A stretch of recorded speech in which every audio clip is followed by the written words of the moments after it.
Asyhadu an la ilaha illallah wahdahu la syarika lah wa asyhadu anna Muhammadan abduhu wa rasuluh. Allahumma salli wa sallim wa barik ala sayyidina wa habibina wa syafi'ina Muhammad wa ala alihi wa sahbihi wa man tabi'ahum bi ihsan ila yaumiddin. Tsumma amma ba'd. Ma'asyiral muslimin, jamaah salat maghrib, Bapak Ibu sekalian, rekan-rekan yang kami cintai dan kami muliakan, rahiman wa rahimakumullah. Malam hari ini kita akan membahas, masih melanjutkan permasalahan sholat Jumat. Malam hari ini kita akan menyampaikan penjelasan seputar syarat sahnya sholat Jumat. Jadi ini penting sekali ya, terutama untuk para bapak, para jamaah muslim, tentang masalah sholat Jumat, terutama masalah yang berkaitan tentang keabsahannya, syarat-syarat sahnya sholat Jumat itu apa saja, sehingga nanti ketika kita paham masalah ini, ketika kita menunaikan ibadah sholat Jumat itu dapat secara yakin ibadah kita benar dan sah dan diterima oleh Allah Subhanahu wa Ta'ala. Di sini akan kami sampaikan secara ringkas ya, supaya panjenengan mudah memahami, tidak berbelit-belit, dan nantinya bisa langsung bisa diamalkan. Bapak Ibu yang kami muliakan, syarat sholat Jumat niku ada beberapa perkara ya. Yang pertama panjenengan gatekke menika, yang pertama sholat Jumat menika ditunaikan di waktu zuhur, waktu zuhri. Jadi sholat Jumat menika harus ditunaikan di waktu zuhur, waktu sholat zuhur maksudnya. Kalau Jumatan ditunaikan sebelum waktu zuhur, belum masuk waktu sholat zuhur, atau sudah keluar waktu sholat zuhur, maka sholat Jumatnya mboten sah, tidak sah. Waktu sholat zuhur niku mulai kapan? Mulai ketika matahari sudah zawal. Zawal menika sudah miring. Matahari mboten di tengah-tengah langit tapi pun miring, sudah miring ke arah barat sedikit. Niku sudah zawal. Niku awal waktu sholat apa? Zuhur. Maka di situ harus sudah masuk ya. Harus sudah masuk waktu sholat zuhur. Baru dimulai. Ya, baru dimulai. Kalau sebelum itu ditunaikan sholat Jumat, maka tidak sah. Oleh karena itu Bapak Ibu sekalian, terutama takmir pengurus masjid, penentuan waktu-waktu sholat itu harus ditentukan secara yakin, karena waktu sholat itu merupakan salah satu syarat sahnya sholat. Nek panjenengan menunaikan sholat, dalam kondisi panjenengan membangun di atas praduga, kira-kira sudah masuk, kira-kira sudah sudah bisa mulai. Dengan kira-kira atau dzon, maka sholatnya tidak sah. Jadi syarat waktu itu harus yakin. Maka kemarin beberapa kali sudah saya sampaikan, tiap masjid itu minimal harus punya jadwal waktu sholat yang ditempel di sini. Jangan sampai muadzin adzan ini kira-kira. Nek mboten kira-kira ikut masjid lain, sementara masjid lain ternyata adzane menika kecepatan. Karena muadzin tempat lain niku ternyata keliru, adzannya terlalu cepat, 10 menit. Jenengan ikut adzan padahal belum masuk waktu nih, terus jenengan sholat, berarti sholatnya belum masuk waktu, berarti sholatnya tidak sah, karena tidak punya kepastian waktu sholat itu sudah masuk, hanya kira-kira. Jadi niku bisa dikatakan darurat nggih. Setiap masjid itu harus punya niku jadwal waktu sholat yang dikeluarkan Kementerian Agama Republik Indonesia. Itu sudah gampang didapatkan, gampang dicari. Bisa juga mungkin di-download di internet sekarang udah gampang, dicetak, ditempel. Nah sementara niki saya tidak tahu nek di sini menika adane pripun, penentuane yakine pripun muadzine. Kira-kira ada mboten?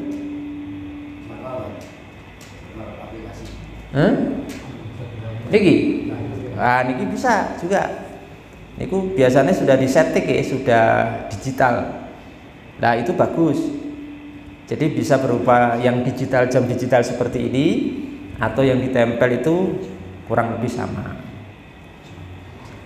Jadi niki syarat pertama nggih, bahwasanya pelaksanaan sholat Jumat itu harus sudah masuk waktu sholat zuhur. Berarti akhir sholat Jumat niku sama dengan akhir sholat zuhur sebelum asar. Sehingga misalkan ada orang menunaikan sholat Jumat jam 4 atau jam 5 sore, Jumatannya sah atau tidak niku? Sah napa mboten? Ndak sah, Jumatan kok jam 5 sore.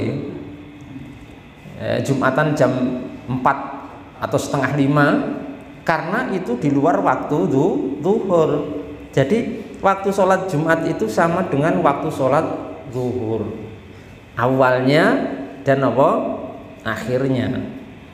Kalau Jumatan jam 2, setengah 3 masih bisa, karena sebab tertentu ya, misalkan pas jam 12 pas sudah masuk sholat zuhur itu ada bencana, ada gempa besar sekali, sehingga nggak memungkinkan untuk ditunaikan di awal waktu Jumatan ini, diundur sampai jam 1 masih gempa terus, mati getar terus sampai jam 2 baru reda, maka Jumatannya jam 2 masih bisa. Paham Bapak Ibu sekalian? Paham nggih? Niki syarat pertama. Syarat yang pertama. Tambahan lagi nggih, misalkan sholat Jumatnya menika mepet hampir habis waktune, karena mungkin ada sebab tertentu. Oke, karena mungkin ada bencana, ada sesuatu, sampai setengah 3 lebih baru mau mulai sholat Jumatnya. Tapi nek dimulai sholat Jumat nanti dengan plus khutbahnya, niku mungkin tidak cukup waktunya. Khutbah selesai, waktu sholat zuhurnya sudah habis.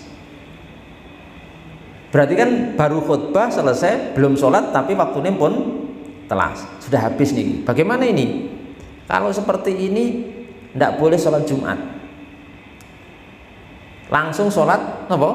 Zuhur, karena tidak mencukupi, karena khutbah nanti akan dijelaskan, khutbah dalam sholat Jumat itu hukumnya adalah termasuk syarat. Termasuk apa?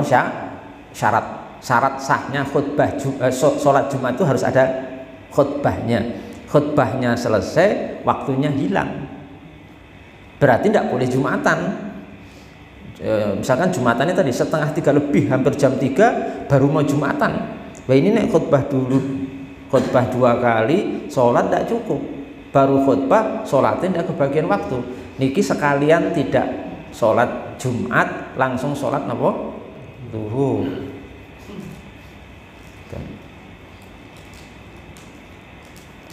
Berbeda dengan sholat zuhur, Pak.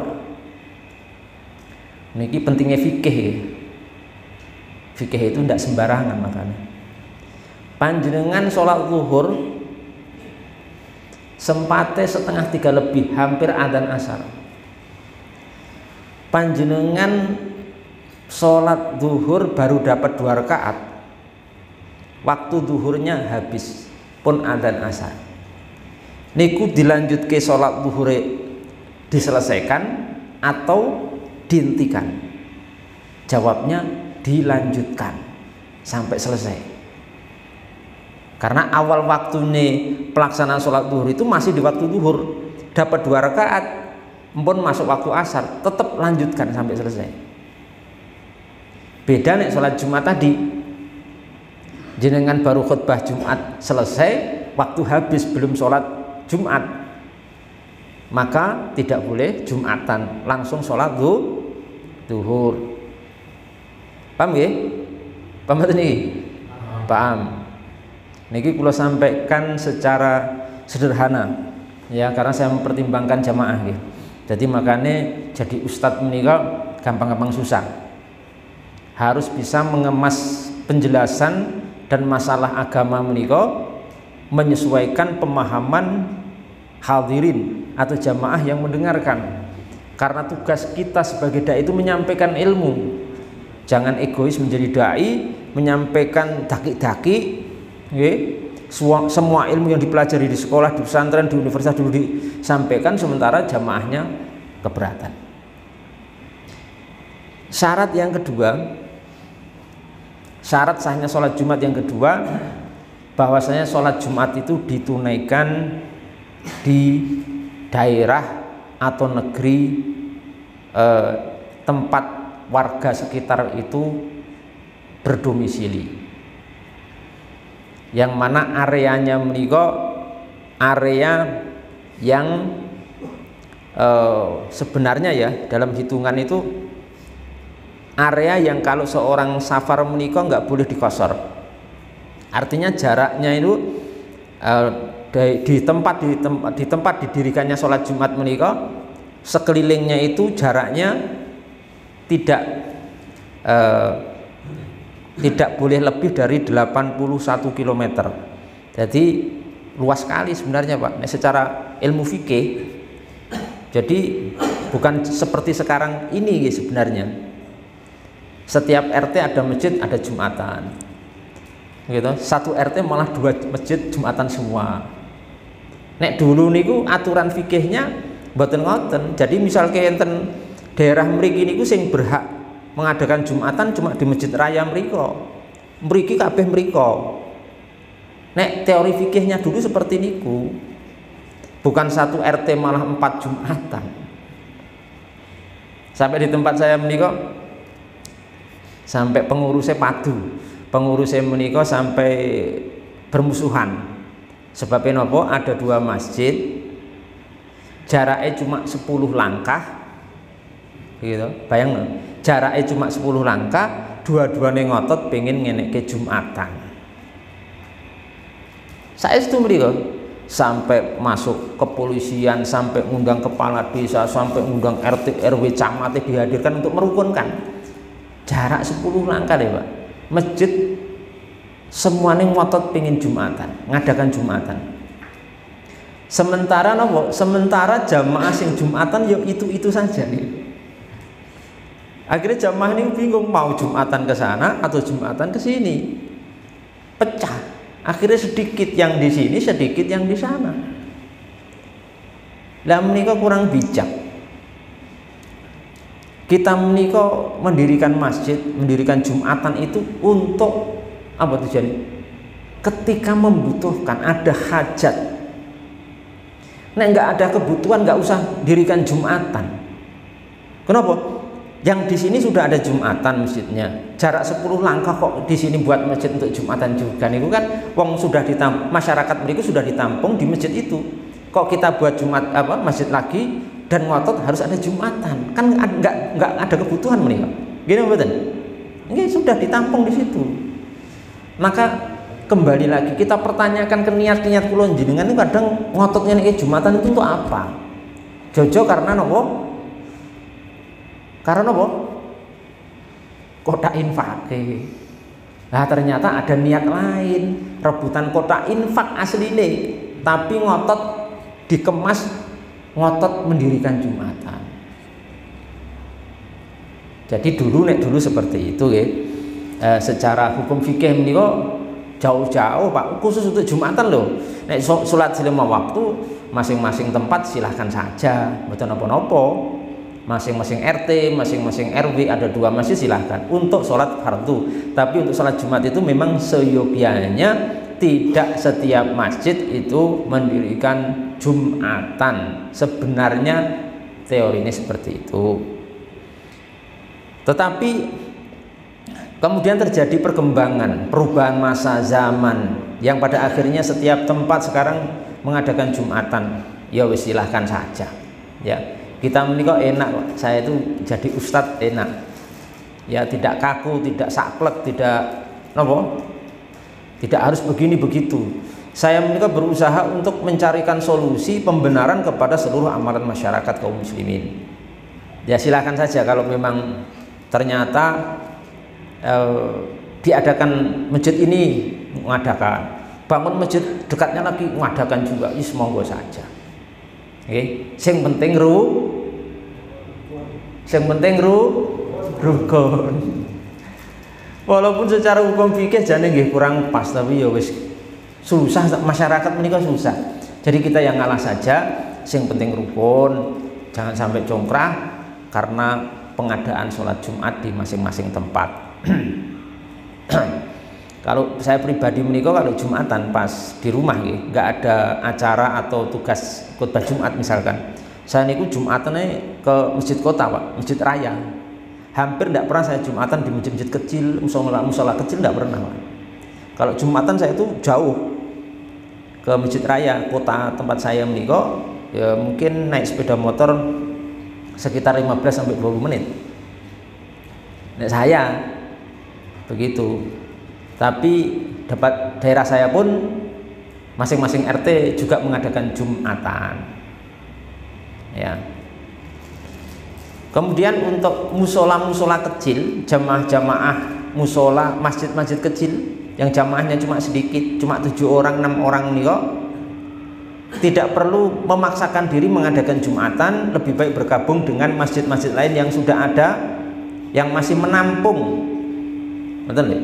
Masih menampung. Sebenarnya masjid-masjid yang ada itu masih menampung, tapi kadang-kadang pengurus musola kecil-kecil niku juga ngotot mengadakan Jumatan.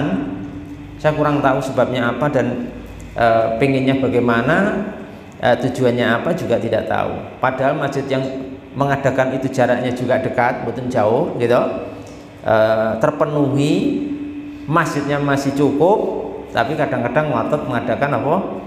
Mengadakan Jumatan sendiri.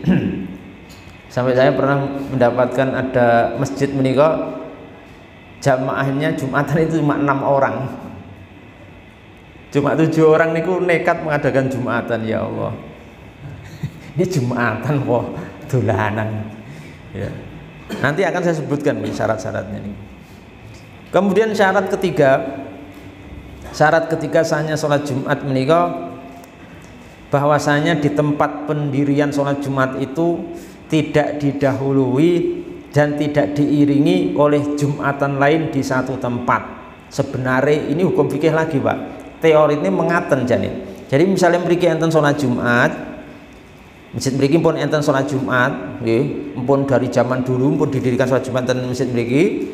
Kemudian bagian timur mriku jarak misalnya cuma 20 langkah enten masjid baru, nggih ngentenke sholat Jumat. Janjane ndak boleh secara hukum fikih menika. Yang sah cuma di sini, yang baru di situ ndak sah.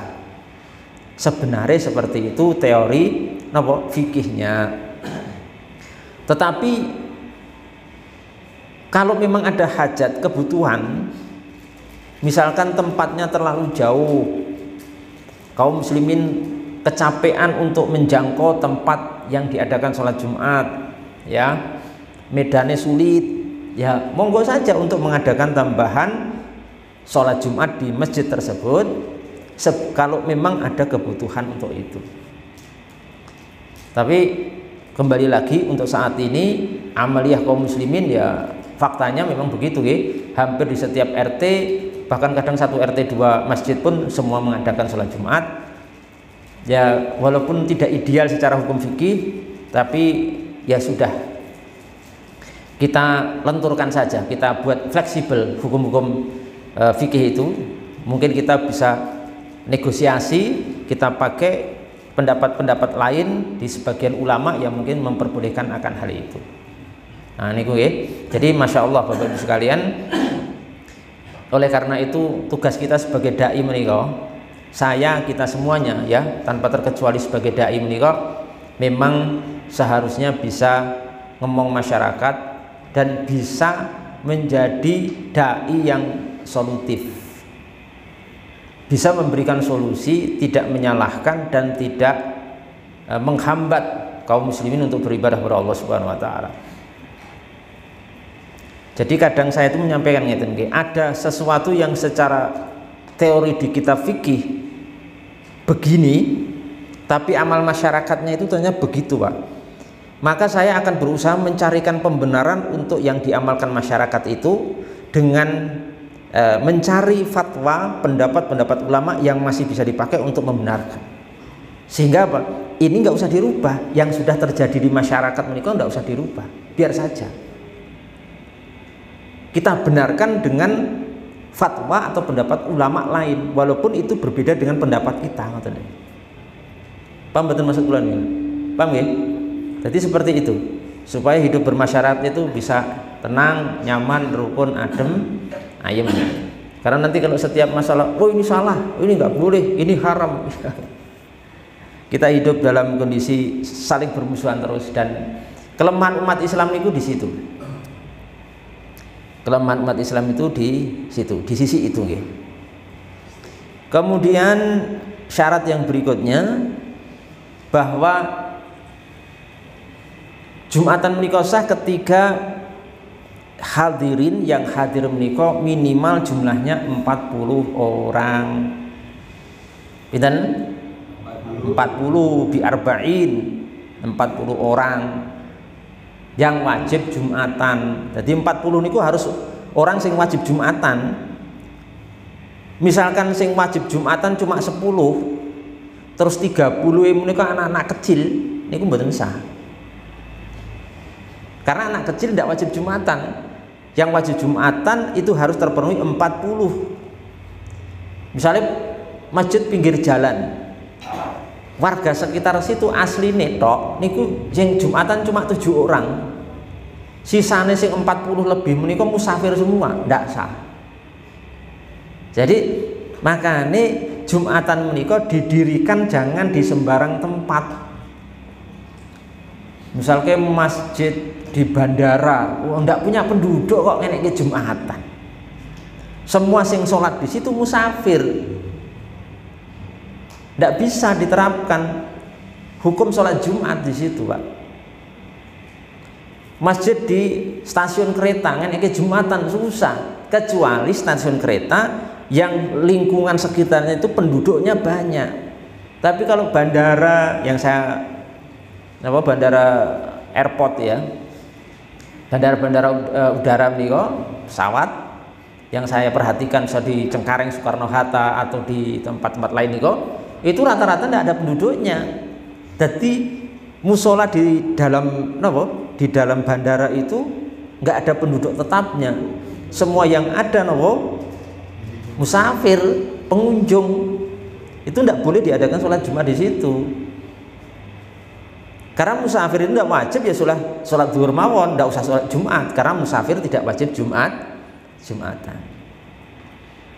Nah niki biasanya yang terpenuhi itu masjid-masjid yang mengadakan sholat Jumat, yang masjid itu didirikan di perkampungan, di mana penduduk sekitar itu jumlahnya banyak. Dan ini kok bisa seperti mungkin di sini, seperti mungkin kayak di Perumnas itu banyak padat ya. Jadi untuk jumlah 40 kecil penduduk asli situ yang berdomisili di situ. Nah, jadi itu biarba'in minimal 40. Berdasarkan sebuah hadis dari atau riwayat athar dari Jabir bin Abdullah Al-Bajali radhiyallahu anhu. Sahabat Jabir itu pernah menyatakan ngeten, Pak. Madati sunnatu anna fi kulli arba'ina fi ma fawqah au fi ma fawqaha jum'ah. Telah berlalu sunnah, telah berlaku sunnah Nabi bahwa pada setiap 40 orang di satu wilayah itu ada Jumatan. Ini sing ngendika sinten? Sahabat Nabi Jabir bin Abdillah. Terus Jabir menyatakan itu sunnahnya Nabi, madhoti sunnatu. Ya. Kadang-kadang enten sing ngomong, "Kok Jumatan kudu 40, ora nek dalile." Ora nek dalile mbahmu. Oh, ndak ngorang mudeng kok ngomong nggak ada dalilnya. Ini dalilnya. Dari sahabat Jabir bin Abdillah radhiyallahu taala anhu, hadisnya dikeluarkan oleh Al-Imam Ad-Daruqutni rahimahullah. Dan hadisnya apa? Hasan atau sahih. Jadi minimal pinten? Minimal pinten? 40. Lha wong masyarakat wong 7 ae Jumatan dhewe. Gitu. Cuma 7 orang 5 orang Jumatan. Maka dulu Pak, ketika kula niku masih kecil ya, masih SD, saya ingat sekali SD SMP. Di daerah saya niku Pak Mudinnya niku keliling ke masjid-masjid yang mengadakan sholat Jumat, dicek jumlahnya piro, berapa jamaah. Oh, yang 7 orang, yang cuma 5 orang, 6 orang ditutup sama Pak Mudin itu. Tutup, nggak boleh Jumatan. Gabung sana aja, gabung sana, gabung sana, gabung sana.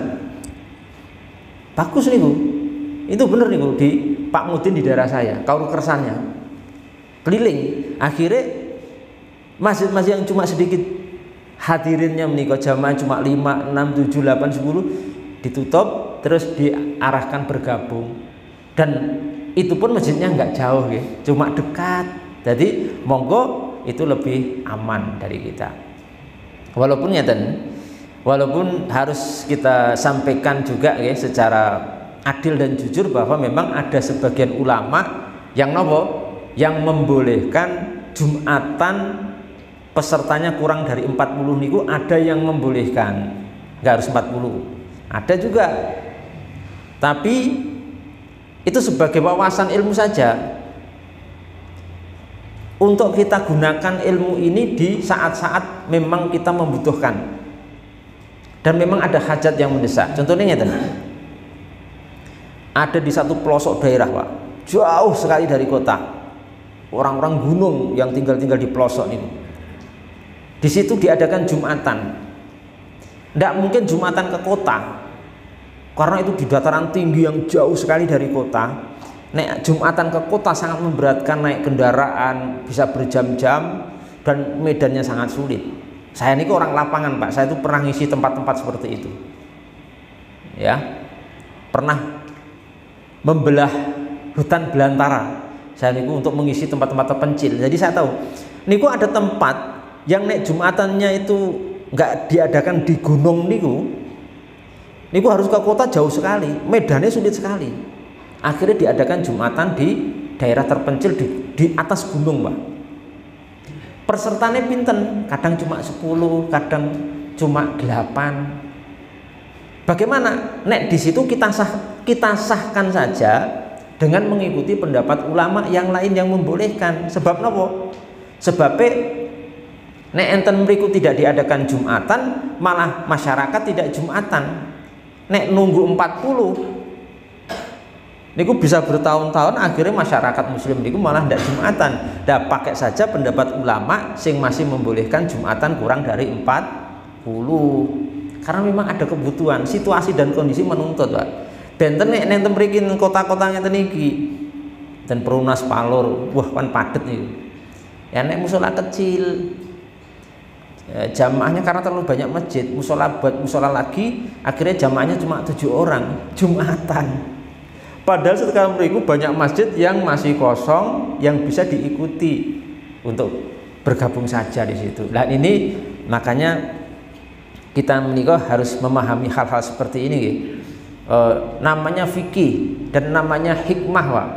Dakwah itu tidak bisa sekedar jenengan lihat teori tanpa mempertimbangkan maslahat dan mafsadah dan tanpa mempertimbangkan hikmah yang harus ada dan kita gali di situ untuk kita terapkan di masyarakat muslimin, di mujtama muslimin.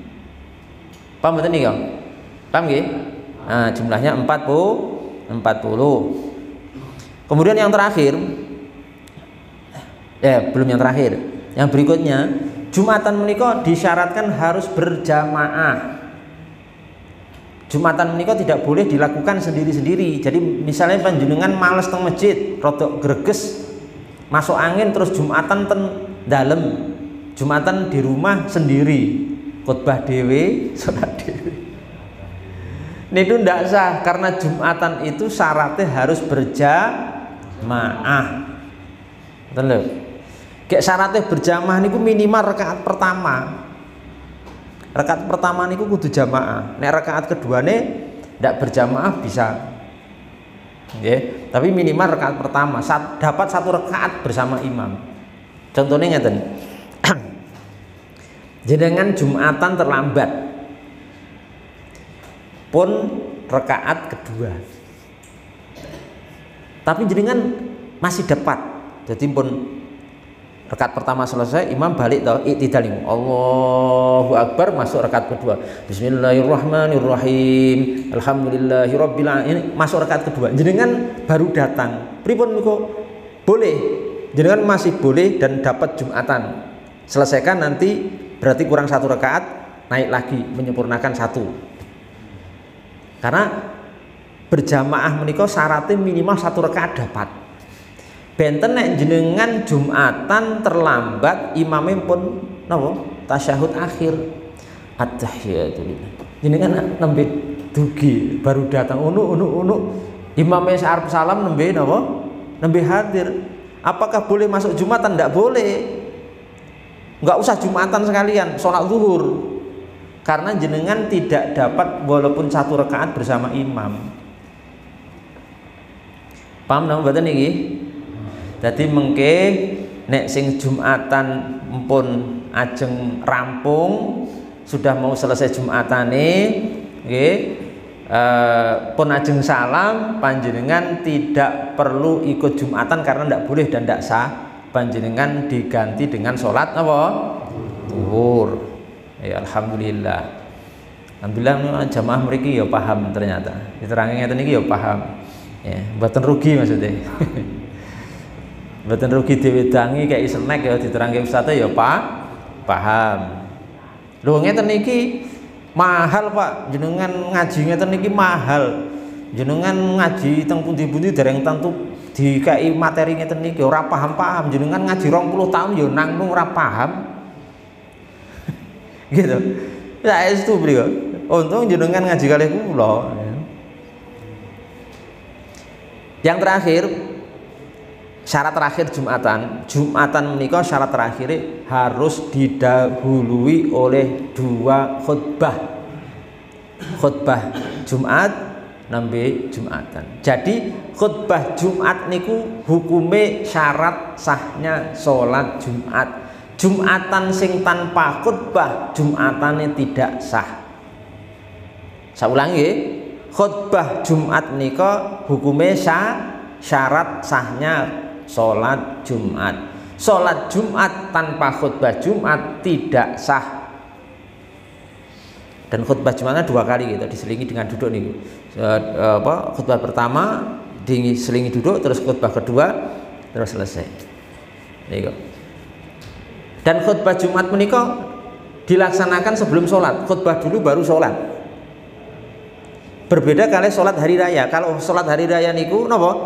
Sholat dulu baru khutbah. Kok beda Ustaz? Ya beda. Sebabnya napa? Sebab khutbah di sholat hari raya itu hanya sebagai penyempurna, takmilah. Sholat hari raya tanpa khutbah niku sah. Tapi kalau Jumatan niku khutbah sebagai syarat.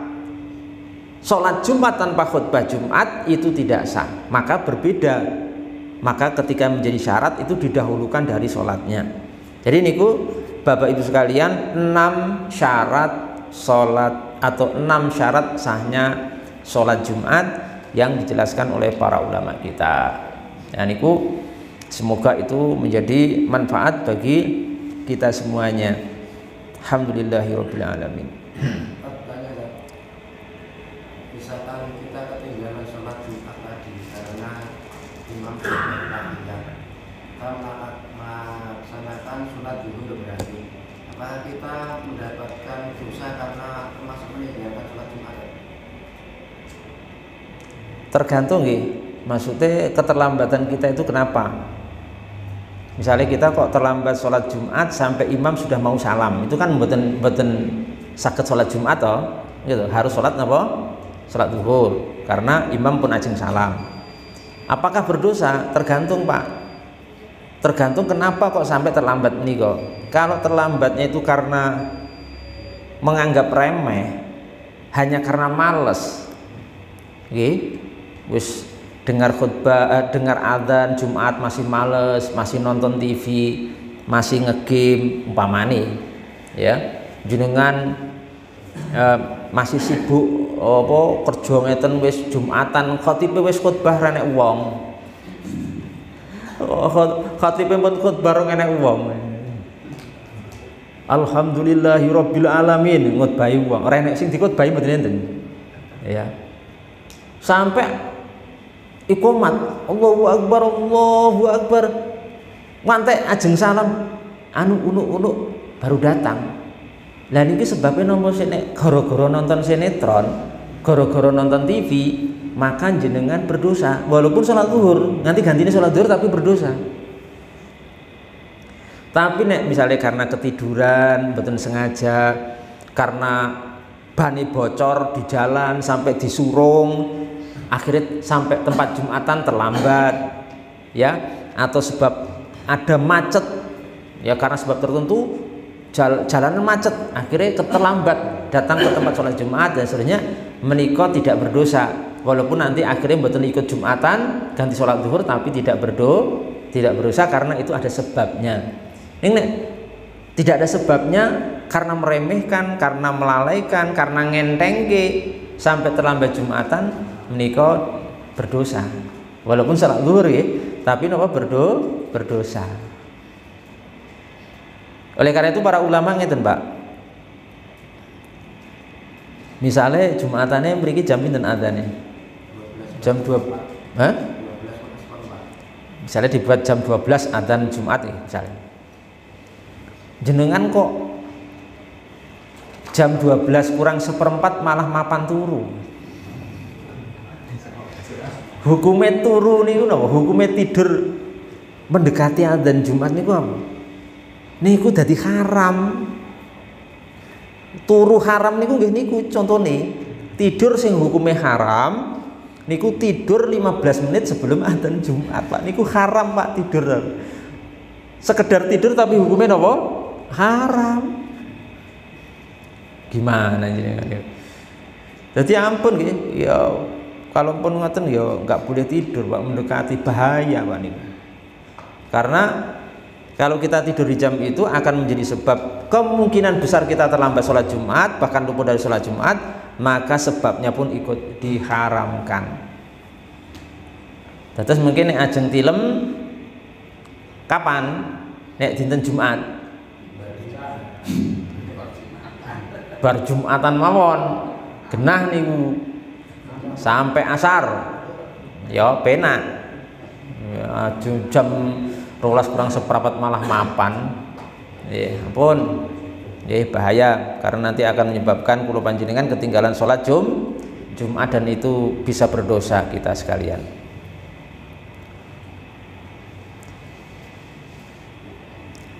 Niki ada pertanyaan Pak. Ustadz, apa hukum makan bekicot? Hukum bekicot. Apa hukum mengkonsumsi bekicot? Ngertos bekicot nggih? Ngertos mboten? Ngertos bekicot. Bekicot niku mirip keong, tapi beda, Pak. Kita bahas dulu bekicot. Kalau bahasa Arabnya bekicot itu halazun. Bahasa Arabnya halazun atau halazun. Bekicot menika hukumnya haram menurut mayoritas ulama. Hampir semua ulama menyatakan bekicot hukumnya haram. Kenapa haram? Karena termasuk serangga hasyaratul ard, binatang yang merayap di atas muka bumi, dan masuk kategori hewan yang khabith, yang menjijikkan. Maka ayatnya tentang Quran wa yuharrimu alaihimul khaba'ith. Allah menika mengharamkan hewan-hewan sing menjijikkan termasuk bekicot. Di bekicot ini ampun dikonsumsi, jenengan malah golek bekicot di sate. Ampun, hukumnya apa? Haram. Menurut hampir semua ulama termasuk Imam Asy-Syafi'i rahimahullah taala. Ya.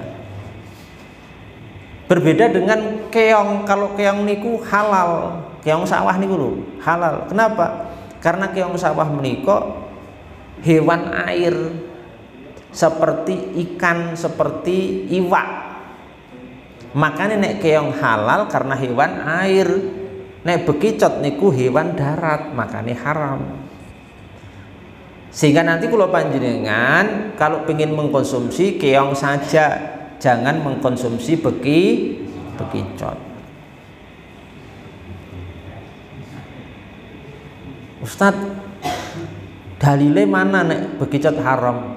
Kok bodoh men ya kayak diomongi. Sing ngeyel, misalnya enten sing ngeyel. Qur'ane mboten enten, hadise mboten enten sing ngomong bekicot haram. Lah kowe sing goblok. Mengharamkan sesuatu niku tidak harus kemudian dengan lafaz bekicot hukumnya haram, hadise ya mboten enten ngoten. Qur'ane bekicot haram niku mboten enten, ndak ada, Pak. Tapi pakai ayat dalil umum mau lho, wa yuharrimu alaihimul khaba'ith. Allah mengharamkan hewan-hewan sing menjijikkan niku dasare ulama niku. Nggih? Paham nggih? Nggih. Dados nek bekicot hukumnya napa? Haram. Menawi keong hukumnya napa? Halal. Lah nanti kita beralih ke keong saja. Nggih. Mungkin ngeten. Nah niki tambah lagi wong fikih iki ya luwes kok.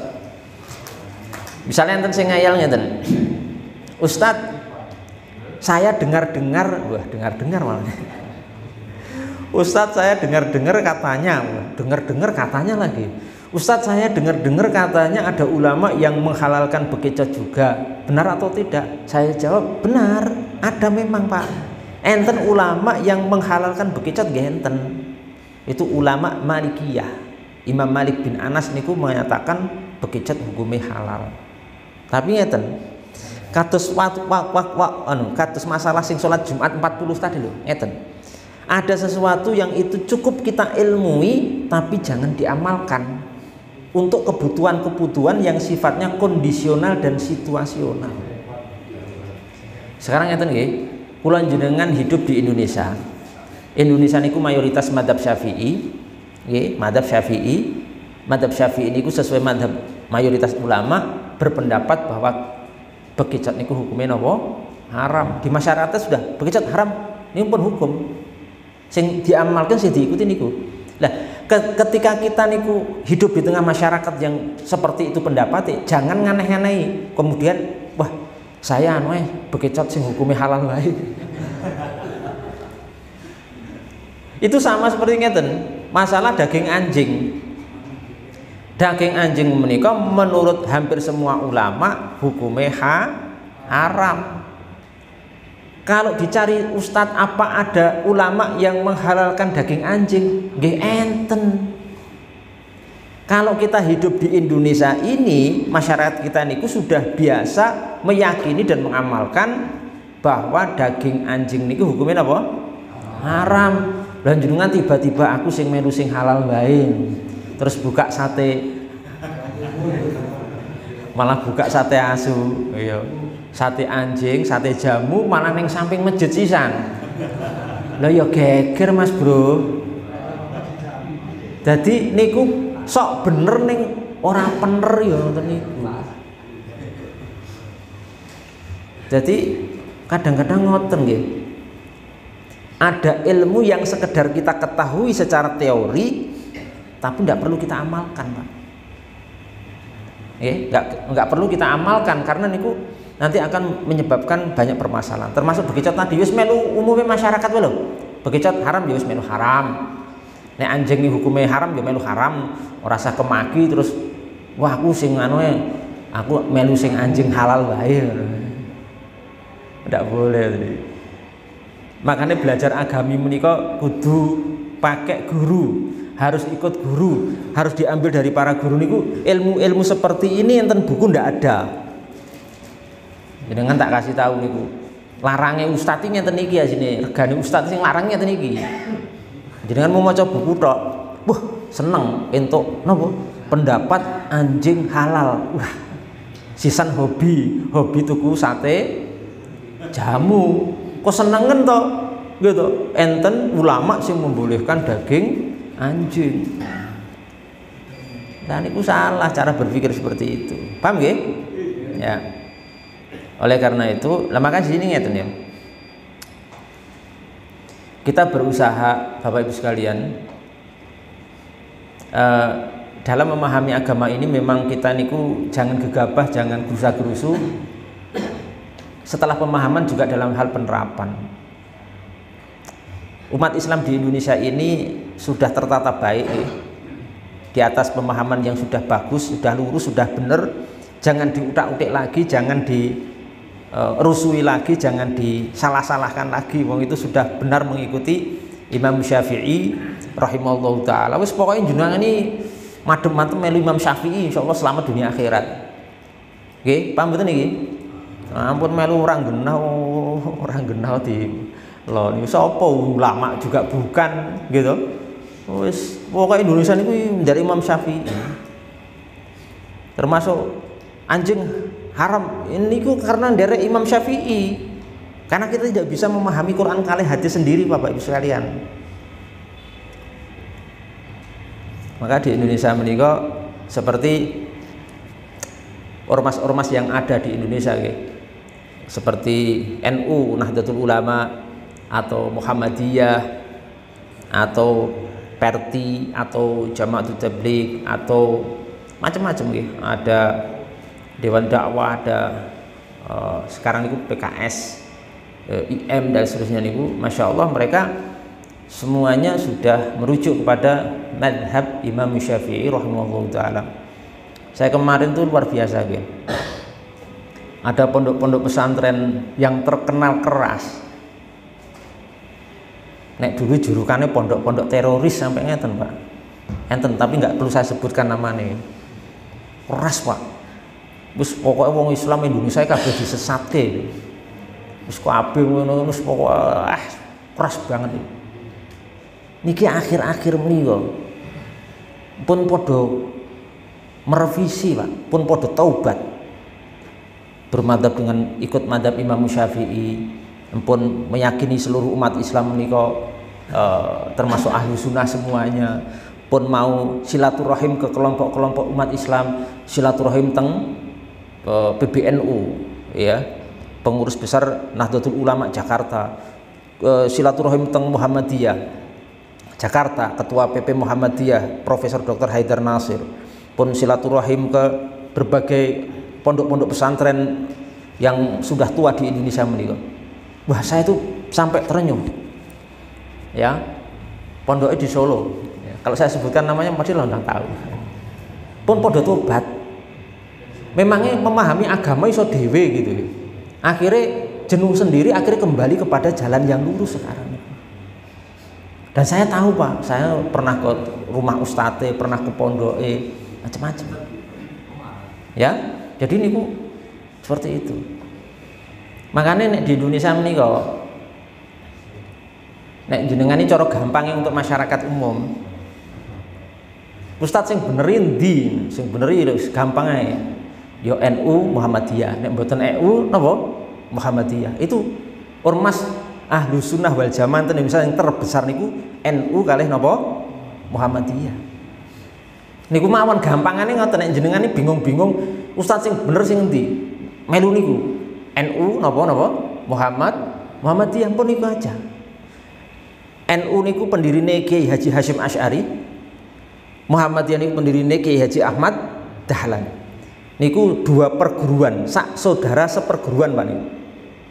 Ya, berguru kepada para ulama di Indonesia sampai ke Mekah niku bareng terus.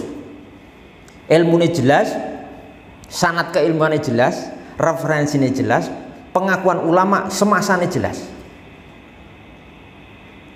Nah niku pun gampang menjenengan nek tak jelaske dakik-dakik mungkin malah mboten paham, tapi gampangane ngoten niku. Ya antara dua ormas besar ini. Saya ngomong seperti ini dengan berbagai macam riset, saya teliti, saya belajar ke banyak guru, banyak kitab, dan hasilnya adalah ini. Pemahaman Kiai Haji Hasyim Asy'ari dan Kiai Haji Ahmad Dahlan itu sami. Padha wae ahlu sunnah wal jamaah niku. Lah monggo dados panjenengan ajeng ngaji nggih monggo mawon. Walaupun saya pribadi mboten terikat dengan organisasi secara formal mboten nggih, tapi saya mengapresiasi dan merekomendasi itu, Pak. Ngaji teng para ustadz, para kiai, para ulama dari Nahdlatul Ulama, NU, dari Muhammadiyah. Sekarang ada yang lain-lain juga dari Perti, dari Jamaatul Tabligh, dari Jamaah Tabligh wis sae, Pak. Dadi nek enten Jamaah Tabligh mriku ampun diusir. Ya ndak boleh, haram hukumnya mengusir Jamaatul Tabligh dari masjid. Masjidnya bukan milik kita loh. Masjid ini milik sinten? Allah. Jamaah tabligh bagus mengajak orang ke masjid sholat. Jamaah tabligh niku jaulah niku lho. Paham betul? Jaulah niku bagus. Niku ahlus sunnah juga. Jadi monggo ya. Niki wis pokoke gampangane ngoten. Dadi jenengan mboten usah bingung-bingung. Nek kenapa kita sampaikan seperti ini Bapak Ibu? Karena nggih paham-paham yang menyimpang niku banyak di Indonesia. Ada yang sifatnya halus, ada yang setengah halus, ada yang keras. Masing-masing ada dan masing-masing payu. Kabeh payu niku. Ya, tapi hati-hati saja ya barometernya seperti itu. Dan kula panjenengan itu berusaha untuk menyesuaikan diri dengan masyarakat setempat di mana kita tinggal nggih. Kados wau rasah aneh-aneh. Misalnya ngeten nggih, enten jamaah ibu-ibu nek Kamis malam Jumat yasinan bareng. Nggih ben itu bagus kok. Rasa diutak-atik ngono iku nggih derek Imam Syafi'i, derek madzhab Imam Syafi'i yasinan bagus malam Jumat. Ya kula nek enten wektu ya melu. Apalagi enten seneke enten baksone tambah semangat gitu. Tempat saya niku Pak, isi masyarakatnya NU kalih Muhammadiyah. Nek enten sing wafat ya tahlilan, ngopo ra tahlilan. Mantep loh. Ya. Saya ikut-ikut, pokoknya seneke nunggu bakso, wah tambah semangat. Ini gambaran sesuatu yang sangat indah sekali. Masalah-masalah khilafiyah itu kita begitu mudah kepada kaum muslimin. Gen kula niku nggih, kula critani sithik. Ketua takmir masjid saya niku Muhammadiyah. Imame tetap tiap hari imame rotib niku King NU. Pengurusnya Muhammadiyah dan rukun. Mboten enten napa-napa. Bertahun-tahun puluhan tahun mboten enten masalah. Apa yang mboten? Saya mboten. Saya. Saya studi sampai kadang-kadang ngeten. Muhammadiyah Jumat hari rayane lebih awal. Napa ditolak di masjid niku? Ndak. Difasilitasi sing derek pemerintah bantu Muhammadiyah sing hari rayane lebih awal. Terus besuke genti sing masyarakat ikut napa? Pemerintah sing pihak Muhammadiyah bantu juga penyelenggaraan napa? Hari raya hari kedua. Begitu indah, begitu nyaman, begitu rukun, gayuk rukun. Saya napa mboten? Saya napa mboten? Wah, kompak gitu. Alhamdulillahirabbil alamin. Demikian, mohon maaf kalau ada kekurangan. Wabillahi taufiq wal hidayah. Wassalamualaikum warahmatullahi wabarakatuh.